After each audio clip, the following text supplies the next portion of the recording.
Hello everyone and welcome to ClassCraft. Now that you've seen what ClassCraft can do for your classroom, let's get down into the details of how it works.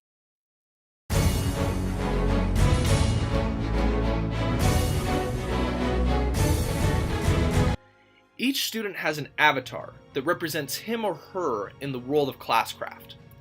This avatar has health points, action points, experience points, and goal points.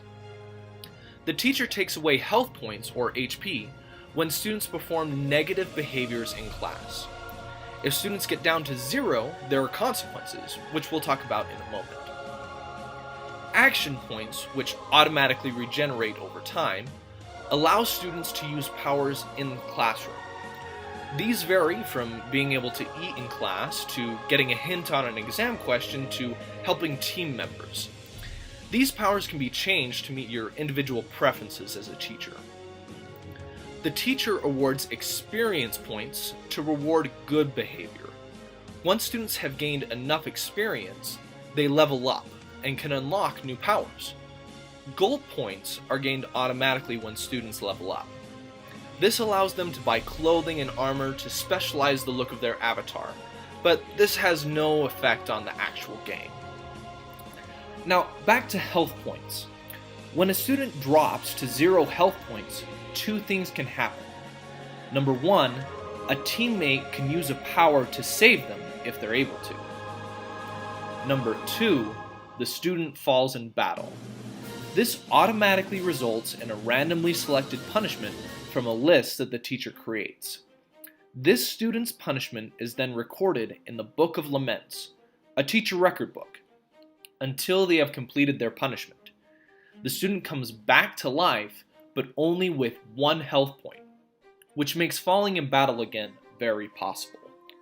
Next, we're going to talk about avatar classes. There are 3 types of avatars: warriors, healers, and mages. Each class has different powers and different levels of health points versus action points. Warriors have a lot of health points. This allows them to take a lot of damage for their classmates by using powers. But they have few action points, which means they can't use their powers as often. Mages have a lot of action points, so they can use their powers more often. These powers often give other players action points if they're low. However, the mages have very few health points and can die more easily in battle. Healers have medium levels of both action points and health points, and most of their powers focus on restoring health after they have been lost. This allows some players to be warriors and absorb damage for their team. Other students choose to be mages and add more action points to their team. Other students complete the team by becoming healers to restore health points to their teammates. Remember how if a player loses all of their health points, they fall in battle? Well, when one player on a team falls in battle, everyone else on that team loses 10 health points. If that drop in health points causes another team member to fall in battle, then everyone on the team loses another 10 health points, with the exception of the students who have just fallen and received a punishment. This chain can continue until all of the members of the team receive a punishment. Thus, if one student falls, they could all fall.